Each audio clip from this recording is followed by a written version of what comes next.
So itong dashcam natin guys, nakita ko lang to online. Tapos sabi ko, message sila ako na if possible maging affiliate. Sabi ko, pwede, oo. Tapos bumili ako sa kanila. This is by my very own money. Nakakuha lang ako ng discount, which is the same discount na binibigay ko naman sa online page. Sarili ko pong pera to. Ang pinambayad ko rito ay credit card. Kasi ang ano nila, ang method ng pag-pay nila is through PayPal, tapos credit card, any credit card.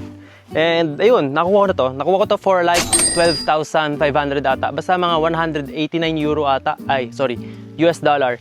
And mas mura to sa Aochi BX. Actually, halos same functionality lang sa rin ni Aochi BX. Alam ko lang may split screen kay Aochi BX, ito wala. Pero para sa akin, hindi naman siya necessary kasi hindi ko naman kailangan makita yung screen sa harap dahil tawag ito, nakikita ko naman sa harap ko eh. Ang kailangan ko yung sa likod ko yung blind spot, which is most of the time, mas kailangan ko siya. And tsaka yung nag-Google Maps ako madalas eh, so bihira ko gamitin yung screen. Although, maganda siya kasi nare-record naman yung harap-likod. So, pasok lang tayo. Pakita ko lang kung paano nag-ooperate itong Motorcycle CarPlay Z55B para ma-demo ko siya sa inyo.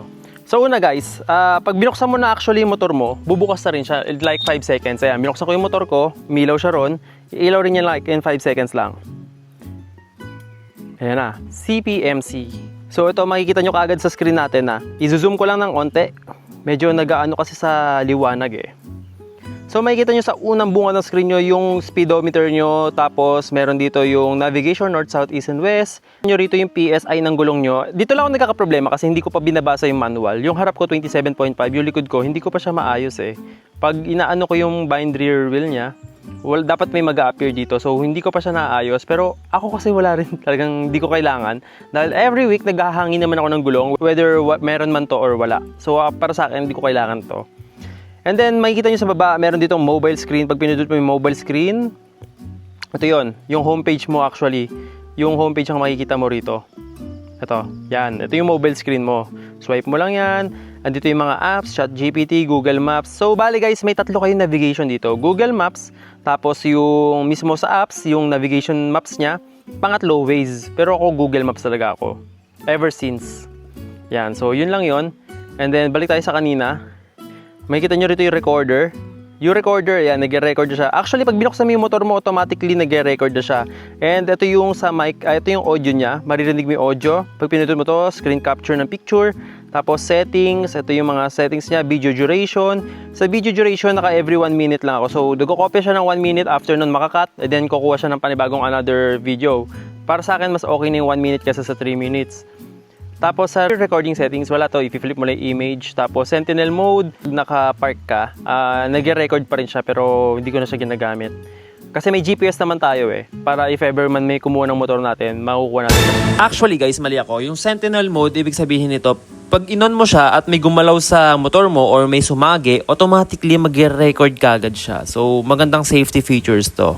Recording switch is on and off. Naka-on sa akin, which is auto-record.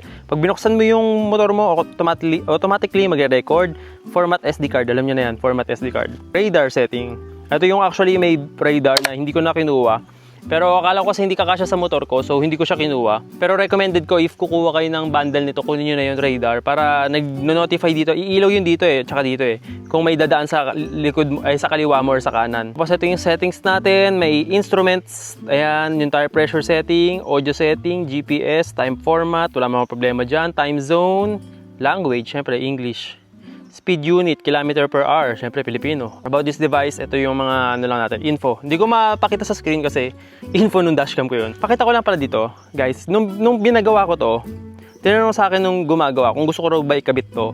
Ito yung parang quick button natin, which is ang laking bagay nito. Kesa mag-i-slide-slide ka lang dito. Kasi pag dito medyo minsan hassle, basa, umuulan. So alam mo yun, unlike pag dito kakalibitin mo lang sa pindutan mo. So ito guys, pag pinindot mo itong pinakataas, ito yung mangyayari sa kanya. Parang i-rotate ka lang niya sa mga application. Ayan o, harap likod, yan. Parang iniikot ka lang niya. Yung gitna, para siyang ano, pansagot ng tawag tsaka pang enter. Kunyari, pang picture. Ayan o, photo taken successfully.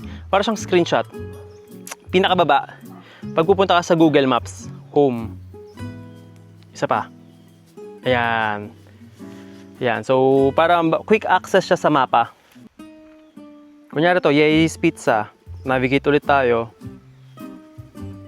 Ayan na. Dito lumalabas yung signal natin. Isa rin sa gusto ko rito, lumalabas yung signal dito kung may data ka sa phone mo or wala. Tsaka ilang percent yung battery ng phone mo kasi connected siya rito eh. Hindi ka makapag-navigate pala nang wala yung cellphone mo. So kailangan lagi ring may battery yung cellphone mo. Ganun din ka-importante yung cellphone mo. Pero ang maganda nga rito, hindi mo na kailangan maglabas ng cellphone every time na mag-navigate ka. Tapos may Spotify din dito. Gamit na gamit sa akin yung Spotify. Pero baka di gumana kasi wala nga internet. Naka-offline siya. Pero gamit na gamit din sa akin yung Spotify dito. Tapos ito na alam ko pinakahinihintay ninyo. Paano pag nanakaw yan sa labas? So may ginagawa ako dito. Guys, naka-quick release to. So yan, makikita nyo sa likuran, may pindutan dito eh. Ayan, may pindutan dito para matanggal nyo siya. Yan, pipisilin nyo lang to. Itong nasa right side dito. Then dito yung pindutan na. Pisil lang to, tapos pababa. Quick release yan. Pero ang problema kasi sa akin ngayon, medyo tumigas siya. So, iayusin ko pa to. Pero ganun lang siya. Pipindutin nyo lang doon, tapos ibababa nyo lang to. Medyo tumigas yung akin eh. So, ayusin ko pa yan. Tapos yung kable niya, ito guys, oh, tatanggal yan. Tapos yung naiwan na kable sa motor nyo, may pantakip na siya para hindi siya pasukan ng tubig. Yun lang. Tapos tatanggalin nyo na to, ilalagay nyo na sa ano nyo, sa motor nyo. So yung sa akin, ewan ko bakit ganun eh. I think kailangan siya ng langis. Pero iko-contact ko muna yung email nila kasi ang maganda rito, sumasagot talaga yung email nila. So under warranty naman to. If ever may problem, ayusin naman nila to. Ayun o. Nag-i-stock siya ngayon eh. Pero nakakatanggal ko lang nito noong nakaraan. Actually, magpa-pop up na lang ako ng another video na natanggal ko siya. Pag pinindot mo yan, pipindutin mo siya, tapos pababa to eh. Kaso nga lang, hindi ko maano kasi, ayun, nalaglag na kagad. Sorry, ang bilis malaglag. Pag pinindot mo yung quick release, talaga literal na quick release siya. Tapos, saan nakalagay yung camera ko? Guys, ito yung camera natin sa harap. So, sa harap nakalagay yung camera natin. Tinornilyo yan. Actually, may 3M tape na yan. May tornilyo pa.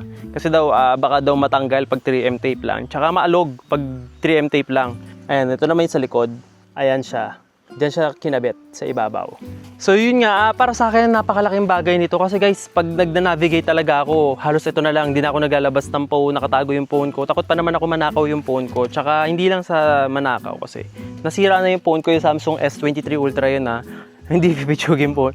Hindi siya pipitsugin phone pero nasira siya due to vibration. Ni-research ko rin siya, nakakasira yung vibration ng motor. Pwede masira yung sa camera nyo, tapos pwedeng masira din mismo yung phone ninyo. Hindi siya pwede, actually guaranteed na masisira talaga siya. Based on my research. And kaya nag-navigate na lang ako sa phone para hindi siya mangyari. Actually, ito nga ang Osmo Pocket 4 ko, hindi ko malagay dito kasi may gimbal which is pwede masira din due to vibration. Malakas makasira yung vibration. Pwede naman kayong gumamit ng katulad ng mga quad lock na may dampener para hindi mabibrate. Pero sa akin malaking bagay na kasi itong dashcam eh. Yun lang talaga. Medyo gagastos ka lang. Pero ang mangyayari naman kasi kunyari, sakaling mawala si Blanca. Kunyari lang yung Blanca. Sakaling mawala si Blanca, pwede ko pa naman ilipat yung GPS sa ibang motor. Which is magagamit mo hanggang sa masira na siya, diba? So, sulit ito para sa akin. So, I really recommend na kunin nyo to. So, ilalagay ko yung promo code, SirMJL22 ata. Ayan, ipapapap ko na lang siya dyan. Check ko yung latest promo code ko para makakuha kayo ng discount. Actually, may mga bumili na nga. If may mga questions kayo sa mga bumili na nito, kasi nakikita ko yung mga bumibili. Tsaka iba, nagkiklik lang kung tinecheck lang nila. Z55B, itong model na to. Pwede kayong bumili ng mga AOC doon. May mga AOC din doon na mas mura. CarPlay. Iba ron, walang dashcam. Pero may CarPlay na ganito, navigation. Okay din yun, kahit walang dashcam. Pero, alam nyo ako kasi lagi akong nasa kalsada and ang daming nangyayari, alam nyo na, aksidente, pasaway. So, instead na iwas huli din, kunyari, wala naman akong violation, may ano tayo na, may camera tayo. Ay, papakita ko pala sa inyo. Ito yung sample video niya. So, bale guys, naka-off lang yung audio recorder natin dito. Pero may audio yan pag nag-record kayo. So ayan, ano masasabi nyo? Para sa akin, sobrang good deal na to. Ayun, if may mga questions kayo, please do comment down below. And dito na natin natapos yung video. Ganun lang kabilis yun kasi gusto ko lang pakita sa inyo yung dashcam natin, yung camera natin para may review tayo. Quick release na ayaw ma-release. Anyway guys, maraming salamat. If may comment kayo ulit, comment down below.